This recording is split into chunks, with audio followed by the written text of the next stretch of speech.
buenas tardes. Soy Jairo Giraldo Gallo, profesor titular del Departamento de Física en la Universidad Nacional. También colaboro con el Instituto de Estudios Ambientales. Y bueno, pues estoy aquí para hacer una especie de introducción al mundo cuántico, pero lo que vamos a denominar este panel, llamémoslo así, es pasado, presente y futuro de lo cuántico. Los tres somos graduados en el pregrado en física.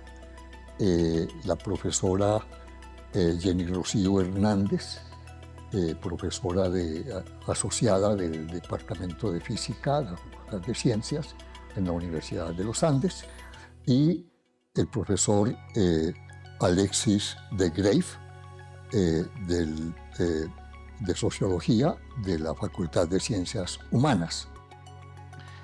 Los dos hicieron doctorado en el Reino Unido. Jenny lo hizo en el Trinity College en Dublín y el profe Alexis en el Imperial College en Londres. Por mi parte, pues hice mi doctorado también por fuera en la Universidad de Gotemburgo, Suecia. Y pues estamos aquí también porque las circunstancias lo ameritan. La UNESCO declaró a 2025, y esto saldrá dentro de nuestra conversación, el Año Internacional, y voy a decirlo en plural, de las ciencias y las tecnologías cuánticas.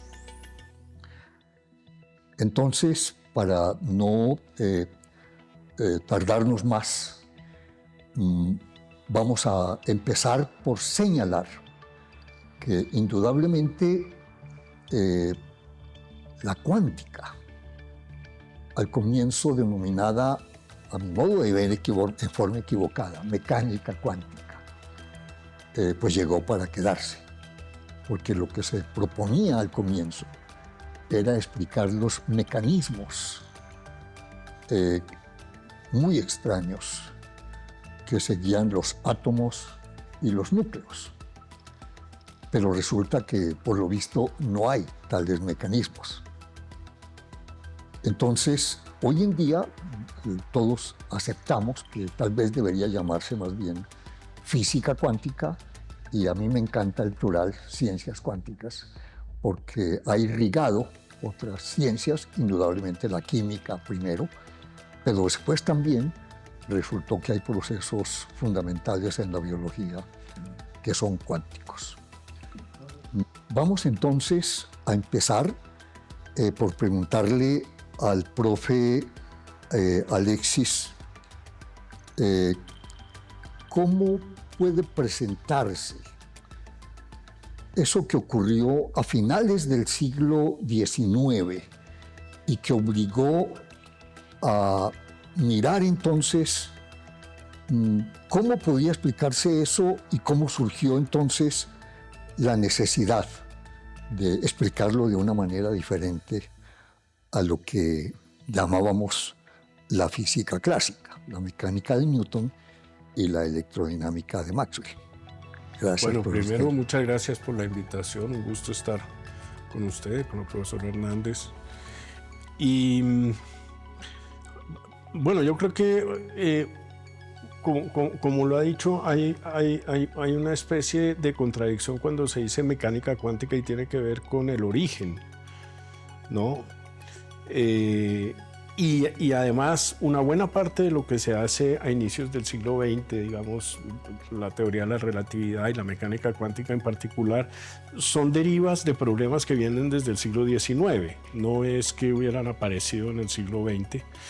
En los experimentos que parecen mostrar que no hay éter son del 1880, que es a lo que se enfrentará Einstein después con su teoría de la relatividad, pero también empiezan a aparecer una serie de fenómenos que están fuertemente impulsados por una aplicación técnica. Uno no se imaginaría qué son los rayos X. La aparición de los rayos X empieza a generar una serie de preguntas sobre cómo es posible que parece que hay una relación entre electricidad y producción de luz de esa manera.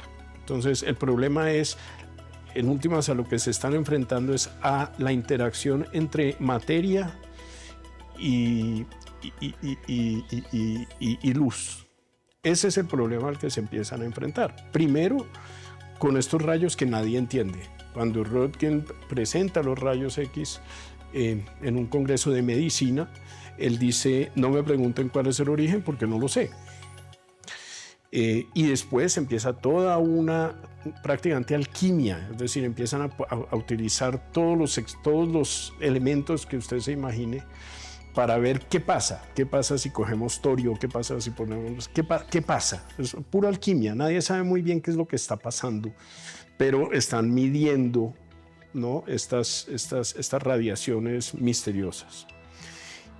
Y luego aparece otro problema adicional, que es lo que se conoce, no lo vamos a explicar acá seguro, el problema del cuerpo negro, ¿no? Todos sabemos que cuando se calienta un cuerpo, ese cuerpo produce algo que llamamos un espectro, es decir, una emisión de radiación en ciertas frecuencias. Una radiación finalmente es como una onda, no sabe, pues digamos, ahí está la gran discusión. Y resulta que el problema es cómo un cuerpo en altísima temperatura y que tiene ciertas condiciones que lo hace completamente opaco, tiene un comportamiento espectral, que significa la relación entre energía y frecuencia, porque tiene esta forma y digamos, es una especie de campana un poco, digamos, torcida, campana de Gauss, digamos, un poco torcida. Y la mecánica, digamos, el electromagnetismo y la mecánica clásica podía explicar los dos extremos, pero eran incompatibles, es decir, no había forma de atarlos. Y ahí aparece el primero de nuestros personajes, que se llamaba Max Planck. Y Planck es un personaje formidable, muy trágico, todos sus hijos mueren trágicamente. Es un personaje trágico, conservador. Y Planck hace un trabajo casi que parecido al de Kepler, ¿sí? Planck está tratando de entender cómo hago para cuadrar estas curvas. Y finalmente la única manera de hacerlo es pues haciendo algo que se no sabe cómo interpretar, que es decir, vamos a suponer que la energía se expresa únicamente en paquetes, que él llamará cuantos, ¿no? Bueno, si saltamos para no demorarse mucho más, digamos los siguientes pasos son Rutherford Thomson ha hecho una serie de experimentos que le permiten, digamos, concluir que hay algo que se llama electrón, y Rutherford, digamos, de hecho, probando el modelo de Thomson, termina llevándolo a que ese modelo no funciona. Bueno, esa precuántica termina, digamos, con el otro personaje muy conocido que es Niels Bohr. Entonces, Bohr está tratando de explicar cómo es la manera en la que está organizado el átomo. Y tiene un problema, otra vez un problema con la mecánica clásica y no con el electromagnetismo. Y él se imagina una especie de sistema solar, literalmente, es decir, físicamente, un núcleo en el centro y unos electrones dando vueltas alrededor, físicamente, como si fuera un sistema. Y eso es lo que lo hace una mecánica cuántica todavía en ciernes. Esa va a ser muy distinta, pero él tiene un problema que lo obliga entonces a cuantizar lo que llamarán, digamos, los distintos estados. Y es que en electromagnetismo, si un electrón se mueve, irradia electromagnéticamente, y la consecuencia es que pierde energía, y si eso es lo que sucede, pues el electrón va a caerse al centro del átomo, ¿no? Y eso no pasa porque los átomos son estables. Entonces, ¿cómo explicar eso? Y Bohr lo único que puede hacer es prácticamente postular y decir, así es. No sé por qué, pero así es. ¿Sí? Es decir, están en ciertas órbitas. Ese, digamos, pero si uno lo ve así, esa historia precuántica, ¿sí? No sé si llamarla precuántica, pero digamos, todavía de mecánica cuántica, es que ahí sí la palabra mecánica es muy importante, porque ahí todavía hay la idea de trayectoria, hay la idea, digamos, de que uno puede tener un mecanismo, ¿no? La mecánica es mecanismo, ¿no? Entonces el sueño de Laplace y el sueño de Newton y el sueño de todos, digamos, ese siglo XVIII, de que es posible tener una gran máquina con la cual uno pues, puede describir todo el mundo. Ese, digamos, sería el contexto de finales del siglo XIX y hasta más o menos los años 20. Bueno, muchísimas gracias, profesor Alexis. Me olvidaba decir para los televidentes que el profesor Alexis de Graeff hizo su doctorado en Historia de la Ciencia y su maestría en Historia y Filosofía de la Ciencia. Por eso nadie mejor que él en este escenario para que nos cuente ese periodo histórico tan importante. Me llama la atención esa comparación con la búsqueda que hizo Kepler, que de alguna manera iluminó también a Newton para que elaborara su mecánica. Por su parte, la profesora Jenny, quien ya mencioné, hizo su pregrado en el Departamento de Física. En su trabajo doctoral estuvo trabajando con nanotubos de carbono. De hecho, hasta donde recuerdo, fue la primera persona que produjo nanotubos de carbono en Colombia. Ya hablaremos de la nanotecnología y la nanociencia en un futuro programa. Pero también ha estado trabajando en los últimos tiempos en un material maravilloso, extraordinario, que se llama el grafeno, que recientemente, hace como 15 años o algo así, dio lugar a un premio Nobel muy importante. Entonces, demos un salto cuántico, por llamarlo de alguna manera, y vamos entonces ahora al siglo XXI, en donde la mecánica cuántica, mal llamada mecánica, la física cuántica, la teoría cuántica, por un lado ha predicho en algunas ocasiones materiales extraordinarios, por el otro ha tenido que entrar a explicar fenómenos como la superconductividad y demás. Entonces, a lo mejor nos quieras contar en un lenguaje pues, para toda la teleaudiencia, pues ese salto y ahora lo que se está haciendo, y a lo mejor retrocedemos con un poco de tiempo a esa etapa intermedia que transcurrió en este siglo, que va desde 1925 hasta 2025. Yo también agradezco mucho la invitación, me siento muy honrada de estar acá en este panel. Pues efectivamente yo trabajo con materiales precisamente que tienen fenómenos que se explican con la mecánica cuántica o con la física cuántica. Entonces, de lo que venía comentando el profesor Alexis, entonces en la construcción de esta teoría, pues llegamos a un punto donde fue necesario explicar qué ocurría a nivel microscópico con partículas que se movían a velocidades relativistas. Entonces, yo trabajo con un material que se llama grafeno.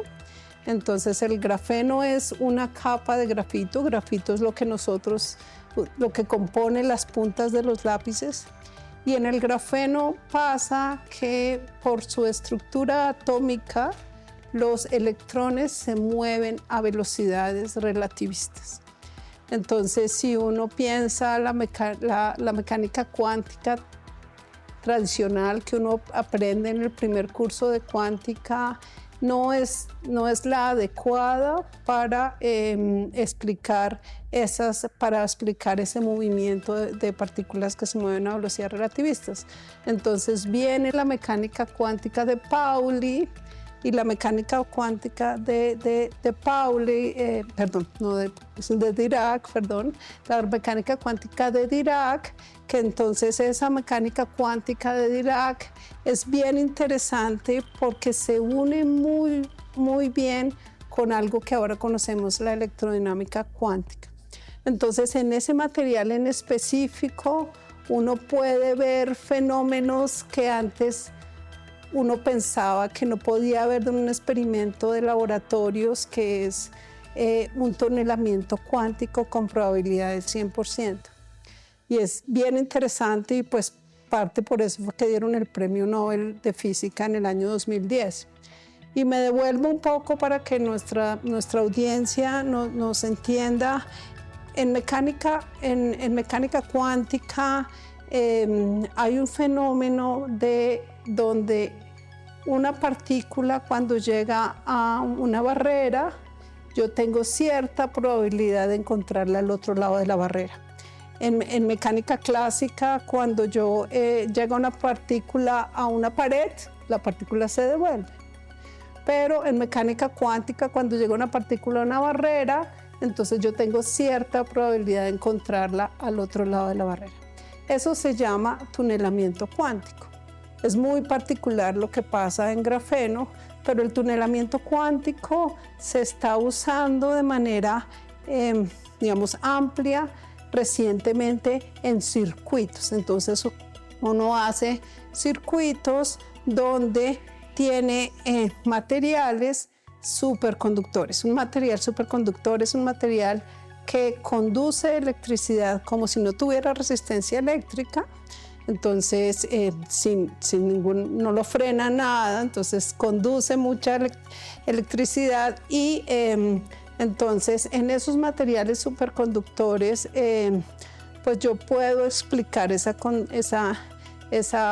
conducción con algo que se llama un par de Cooper. Entonces, un par de Cooper es una entidad que se utilizó en la teoría BCS, que ya conocemos como BCS, y entonces lo que hacen ahora los científicos es hacer circuitos de esos materiales superconductores y esos pares de Cooper que conducen, digamos que hacen parte del proceso de conducción en la teoría BCS, entonces pueden tunelar al otro lado de la barrera, que es algo bien particular porque un par de Cooper pues tiene una longitud de correlación muy grande y entonces encontrarla al otro lado de la barrera es bien interesante.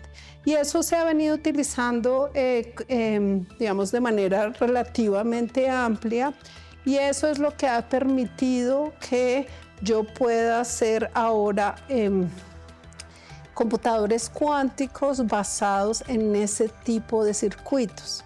Entonces uno tiene circuitos basados en materiales superconductores y hace, digamos, la computación cuántica con esos materiales. Te hago una pequeña pregunta, digámoslo así, para que completes. Ahorita volvemos al grafeno otra vez porque hay algo muy interesante ahí que te quiero preguntar. Pero el Premio Nobel de Física de 2025, exacto, que van a entregar el 10 de diciembre, cuando ya probablemente este programa salga al aire o a lo mejor un poquito después, fue precisamente por una juntura superconductor, aislante o semiconductor, superconductor, y hay ese efecto túnel, pero además le llaman como si fuera un átomo macroscópico. A lo mejor nos explicas un poquito más. Pero aprovecho de una vez para dejarte otra inquietud que quizá puedas ampliar, y es el grafeno es una monocapa, y en lenguaje coloquial de los físicos, pues es un material bidimensional, porque solamente es una superficie. Sí, pues eso es bien interesante. Pues exactamente, pues a eso iba del premio Nobel de este año, es estos circuitos de materiales superconductores donde yo puedo hacer tunelamiento de esas partículas que, pues, digamos esas partículas que son macroscópicas, fue lo seleccionado este año para el premio Nobel. El premio Nobel de Física. Entonces, digamos, eso es bien interesante y pues los científicos decían, de verdad, premio Nobel, nosotros no pensábamos que nos iban a dar el premio Nobel, porque el efecto túnel cuántico fue explicado hace mucho tiempo y ya habían dado un premio Nobel de eso, y ellos lo que hicieron fue decirlo, mire, yo puedo hacer circuitos con esto.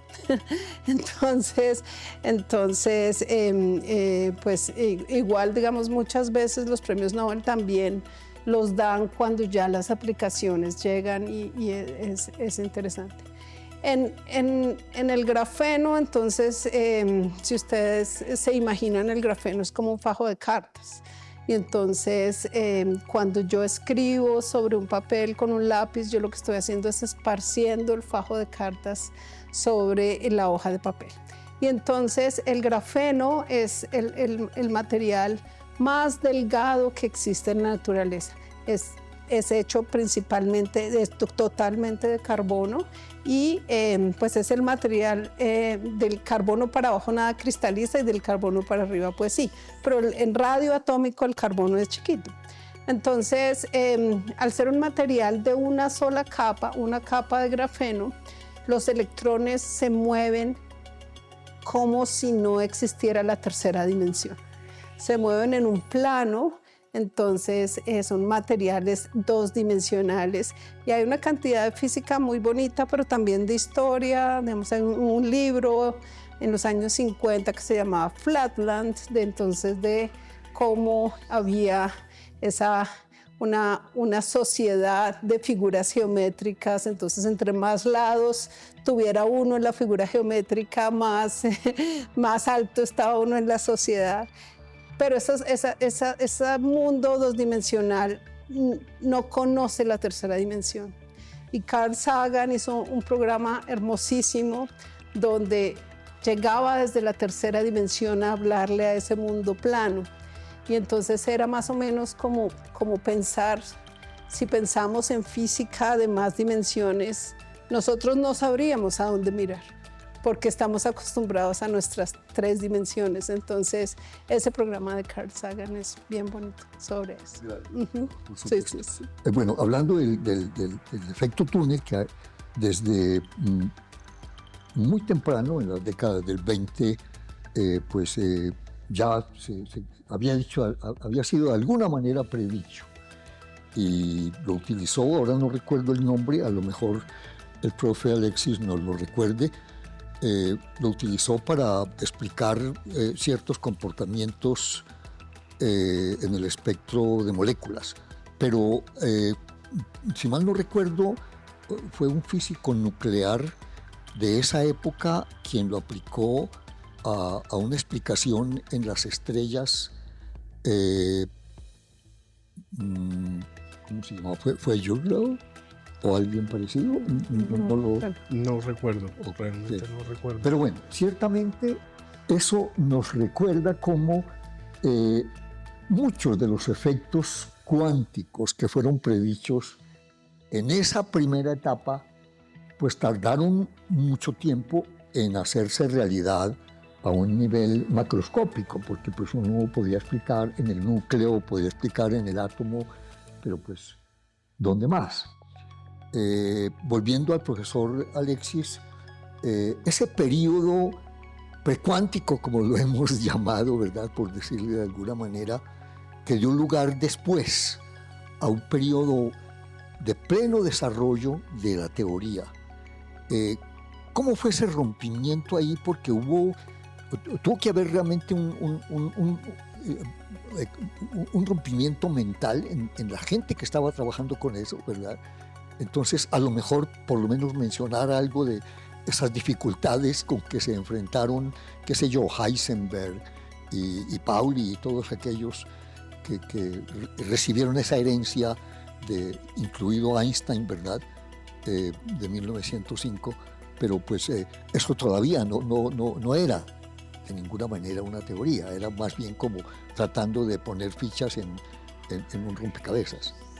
Sí, lo primero que se me viene a la cabeza es recordarle a la audiencia algo que la gente a veces cree, que a Einstein le dieron el premio Nobel por la relatividad, y a Einstein le dieron el premio Nobel por un efecto que se llama el efecto fotoeléctrico, que junto, digamos, que era una extensión de alguna manera de lo que mencionamos hace un momento sobre Planck, ¿no? Y es justamente cómo interactúa la radiación con la materia. Yo me atrevería a decir que Einstein fue más allá que Planck, en el sentido de que si Planck dijo, esta es una hipótesis desesperada, como que Einstein lo hubiera asumido con cierta naturalidad, diciendo, lo que pasa es que la cuantización ya está en la radiación misma, ¿verdad? Claro, porque con el trabajo de Einstein aparece eso que hoy en día es muy familiar para los físicos, que es el fotón.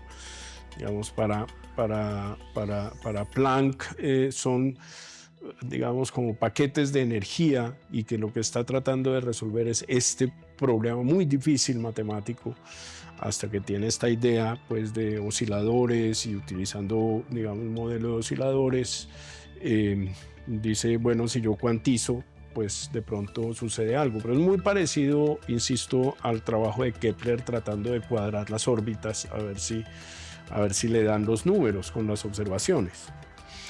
Pero como decíamos, en efecto, sí, digamos, esa primera etapa, esa etapa que en cierto sentido, pues el trabajo de Bohr es de los años 10, 11, 12, 13, ¿no? Pero no es satisfactorio, porque no hay manera de, digamos, hay una serie de preguntas. La pregunta más obvia es si es una especie de sistema solar, y lo que pasa es que los electrones están dando vueltas alrededor del núcleo, y además usted me dice que tienen unas órbitas definidas, ¿no? Y esas órbitas se mantienen estables, pero puede ser que salten de una órbita a otra, ¿no? Y eso es lo que explicaría por qué irradia un átomo y por qué irradia. Hasta ahí todo muy bien, pero aparecen unas preguntas muy difíciles. ¿Cuándo va a saltar de un lado al otro?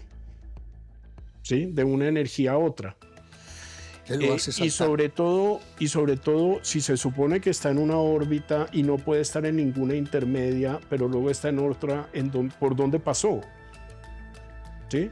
Por eso decía hace un momento que con Bohr lo que pasa es que es un modelo mecánico tipo Newton o Coulomb o cualquiera de estos físicos clásicos. Frente a eso, ahí hay también una anécdota que tiene, digamos, es anecdótico, digamos, es como se construye a veces la historia de la ciencia, porque, digamos, se construyen los mitos. Entonces, cuando Newton hace los principios de matemática, Newton también, digamos, que se retira. Newton, hay una peste en Inglaterra, y en 1666 Newton se va a la casa de su familia, pues porque hay peste, ¿no? Y ahí él, pues, digamos, desarrolla una buena parte de lo que será, digamos, su teoría relativa, su teoría de gravitación, etc. El mito se construye en que él solo allá en la iluminación, etc. No, eso es mito. Y lo mismo pasa con Heisenberg. Entonces, Heisenberg, digamos, el mito ese en Heisenberg es parecido, que Heisenberg le da una fiebre de heno y entonces se va para una isla, y en esa isla tiene como una especie de epifanía, ¿no? Pero eso es parte, digamos, del mito, porque en realidad, como en el caso de Newton, Heisenberg está discutiendo esto asiduamente con Bohr, con Born, con Kramer, con Jordan, con todos, digamos, los que están ahí. Él no está aislado por allá, sí, como en un monasterio. Y lo que sí sucede es que ese trabajo de Heisenberg por eso es una nueva física, porque deja de ser mecánica. Es decir, ya no hay esa causalidad de si A, entonces B, porque la manera de poder resolver el enigma del átomo de Bohr, es decir, no puedo ni siquiera preguntar en dónde está el electrón. A mí no me interesa ni siquiera preguntar en dónde está, porque no lo voy a poder ver, ¿sí? Entonces, restringamos únicamente a la fenomenología, es decir, a lo que yo puedo ver, a lo que se puede expresar en un laboratorio. No me pregunte dónde está el electrón, porque nunca lo va a poder ver, no tenemos ninguna manera de verlo. Entonces, lo único que usted tiene son energías y frecuencias, cambios de energía y frecuencias. Esas son las dos cosas que usted finalmente sí puede observar. Lo que meta debajo para entender eso es... Y para poder hacer eso, y con una serie... Heisenberg era un gran matemático, además de un gran físico. Heisenberg empieza utilizando unas, digamos, expresiones con exponenciales imaginarias, etc. Y eso lo lleva a una conclusión, y es: vamos a quitar todo lo que sabíamos de mecánica, es decir, que nuestro referente es espacio y tiempo, ¿sí? Que era finalmente lo que aprendemos todos en el colegio, velocidad, espacio, tiempo, no sé qué, todo eso, pues eso es mecánica. Y de pronto él dice: olvidémonos de espacio y tiempo, vamos a trabajar en otro espacio, los físicos ustedes lo llaman espacios vectoriales, etc. Y en ese otro espacio, que es completamente abstracto, no tiene ninguna relación con el mundo más allá de que nos sirve, etcétera, ¿no? Que se llamará el espacio de Hilbert, porque pues es un espacio matemático de un señor que se llamaba Hilbert. Y lo único que me va a interesar en ese espacio es lo que para mí va a ser observable. Ahí deja de ser mecánica. En ese momento deja de ser mecánica, pero tiene una consecuencia adicional, que es la más complicada. Yo quería hacerle una pregunta, si me permite, quería hacerle una pregunta.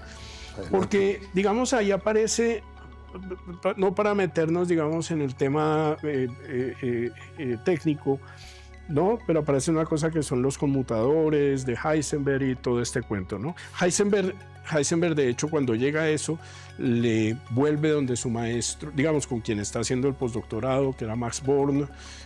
Born ve eso y con su ex estudiante Jordan dice: eso que usted está viendo que no conmuta, eso se llaman matrices.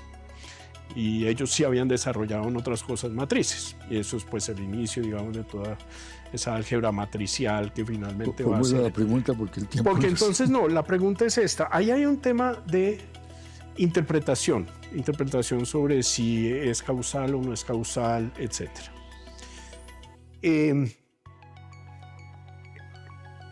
No pareciera que fuera tan importante, esa es mi impresión, ¿no? Quiero preguntarle. Es decir, que uno discuta mucho sobre si es causal o no es causal, o si más bien, si uno utiliza, por ejemplo, las desigualdades de Heisenberg o lo que uno quiera, digamos, técnicamente. Yo recuerdo cuando yo estaba haciendo física y yo llegué con mucho entusiasmo a hacer mecánica cuántica, ¿no? Y yo pensé que íbamos a tener una gran discusión filosófica que duró más o menos 15 minutos y ahí se acabó. Y después empezamos fue a solucionar ecuaciones de onda y yo no sé cuántas más cosas. Entonces, eso es para decir que la interpretación es tan importante para un problema, digamos, técnico, o usted puede ser agnóstica con una respecto... pregunta para una experimental. Sí, no, bueno, está difícil la pregunta. Yo diría que la interpretación en el laboratorio, digamos, al final, digamos, uno tiene unos observables, y entonces cuando uno mide, entonces en el sentido de la mecánica cuántica, uno congela el estado. Entonces uno midió. Entonces cuando midió, entonces ahí, digamos, no pensamos tanto en la interpretación, sino miramos más bien en esa medida que nos trae, si hay si está, digamos, por ejemplo, en el laboratorio de óptica cuántica en la Universidad de los Andes, se miden entonces estados de Bell y cosas en ese sentido, pero entonces al final lo que uno mide está como colapsado cuánticamente. Pero usted puede vivir tranquilamente dormir, diciendo, sí, mire, la interpretación dormir. puede ser la de Sí. John Bell o puede ser otra. Yo en el laboratorio eso no me cambia mucho. De acuerdo. Ok, bueno, yo para concluir, porque pues ya nos están señalando que el tiempo terminó, va a haber otros programas sobre esto y están cordialmente invitados. Ahí la palabra que utilizaste es extraordinaria porque es el colapso de la función de onda, como lo llamó Bohr. Pero además, uno tiene la mentalidad de teórico y se preocupa más por las interpretaciones a veces. Y de alguna manera Bohr, decía Heisenberg mismo, era más filósofo que físico, ¿cierto? Y pues por eso a veces pensamos que es más fácil ser experimentalista, pero desafortunadamente ni lo uno ni lo otro, las dos cosas son difíciles, sobre todo en un país como Colombia, en donde los recursos son muy bajos. Pero aprovechando el Año Internacional de lo Cuántico, seguramente nuestra comunidad, nuestra población, porque lo que interesa es que no solamente en la universidad estemos interesados en eso, o sea, que los industriales, los empresarios entiendan que hay de veras, hay una segunda oportunidad para Colombia, la que tal vez no se tuvo con la famosa misión de sabios. Entonces, bueno, pues les agradezco inmensamente. Esto apenas un abrebocas, ¿verdad? Un calentamiento, porque pues quedan muchos temas en el aire que tenemos que abordar en el futuro y podemos transmitírselos a los televidentes para inquietarlos alrededor de ese mundo cuántico tan extraordinario. Muchísimas gracias. Gracias.